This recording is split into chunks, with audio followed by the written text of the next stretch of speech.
Most people believe life changes in loud moments. Big speeches, big victories, big endings. But the truth is, some lives are saved by the quietest things. A seat on a bus, a name remembered, a knock on a door. Tonight we're sharing 3 real stories, each one beginning with someone who believed they didn't matter anymore. Stay with us until the end, because these stories don't just end in hope. They explain why hope still works. Each of these stories is based on documented real-world patterns supported by psychological and public health research. Studies from the CDC and NIH show that chronic loneliness increases mortality risk by nearly 30%. But the same research shows something else. Human connection reverses that damage. Here's what that looks like in real life. Every night at exactly 9:12 p.m., the same man boarded the same city bus. Same coat, same empty seat near the back, same quiet stare out the window. The driver noticed him because he never got off early, never spoke, never missed a night. What the driver didn't know was that the man had lost his wife 6 months earlier. 37 years of marriage, gone. After the funeral, the house became unbearable. So the man rode the bus, not to go anywhere, just to avoid going home. According to grief psychology, this behavior is common. People who experience deep loss often seek neutral spaces, places where they don't have to explain their pain. One night, the bus was late, and that's when the driver did something he wasn't supposed to do. He parked the bus, turned off the engine, and walked back. He just sat down next to the man and said, "Rough night?" That was it. The man stared forward, then quietly said, "My wife used to sit here." That conversation lasted 4 minutes, but something changed.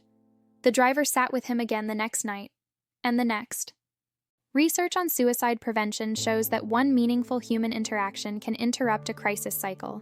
The man still rides the bus, but now, he gets off earlier. You don't have to fix someone. Sometimes staying is enough. The grocery store was loud, bright, overwhelming. For most people, it was just another errand. For her, it was survival. She was a single mother of 2, working 2 jobs, sleeping 4 hours a night. She calculated every item in her cart before reaching the register. If the total went over, something went back. Psychologists call this decision fatigue, a mental exhaustion that slowly erodes self-worth. She already felt like she was failing. Then the cashier smiled and said, "Hey Maria, same cereal again?" She froze. No one said her name anymore. Not at work, not at home, not even in her own thoughts. The cashier remembered because she made a point to remember everyone. Research shows that being recognized activates the same brain regions as receiving a reward. Maria didn't cry. She finished checking out, left the store.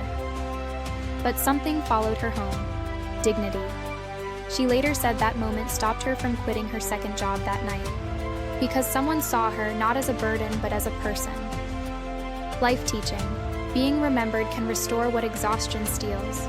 The storm knocked out power across the neighborhood. Trees down, phones dead, silence everywhere. Inside a small house at the end of the block, an elderly man sat alone. No family nearby, no generator, no way to call for help. He wrapped himself in a blanket and waited.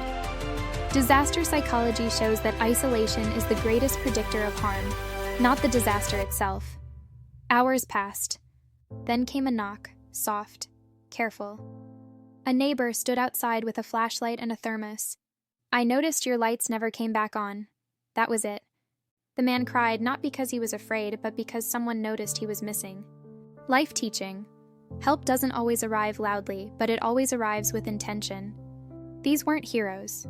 No headlines, no awards, just people who noticed. And according to decades of research, noticing saves lives. If you're listening tonight and feeling unseen, this is your reminder. You matter more than you think. And if you notice someone tomorrow, don't hesitate. Small moments echo longer than we realize. If these stories stayed with you, share them with someone who needs a reminder that hope still shows up quietly. This is Echoes of Hope with Kai and Cindy, where every story ends in light.